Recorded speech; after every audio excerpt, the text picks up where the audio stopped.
More than 130 people lost their lives after flash floods swept through Texas on the 4th of July. And even 2 weeks later, there are still several people missing. People from across the country are in Texas helping with the search and recovery, including some who live right here in Nashville. WSMV4's Braden Ross spoke with one man who is in Texas right now about what he is doing to help.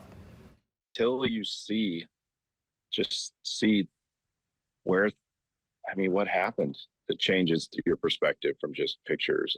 John Witherspoon has seen tragedy like this before. We spent some time in Hurricane Helen. He's one of the founding members of Beacon Rescue, a Middle Tennessee-based nonprofit that focuses on supporting recovery efforts in times of crisis. This week, that brought him to Texas, where search and recovery teams are still working to find the people who are still missing after flash floods on the 4th of July.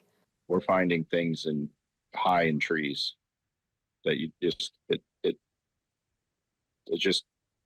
don't expect to see that there, right? The water was so high and it came so fast. It's been 2 weeks since the floods, and while this is the first time Beacon Rescue is there in person, they say they've been helping with the recovery since the start. They saw a huge need for these type of dogs. They're specially trained. So we put out in our network for dogs, we had a bunch of people reach out. They also ended up asking they needed excavators, of all things, right, to start moving some of these huge debris piles.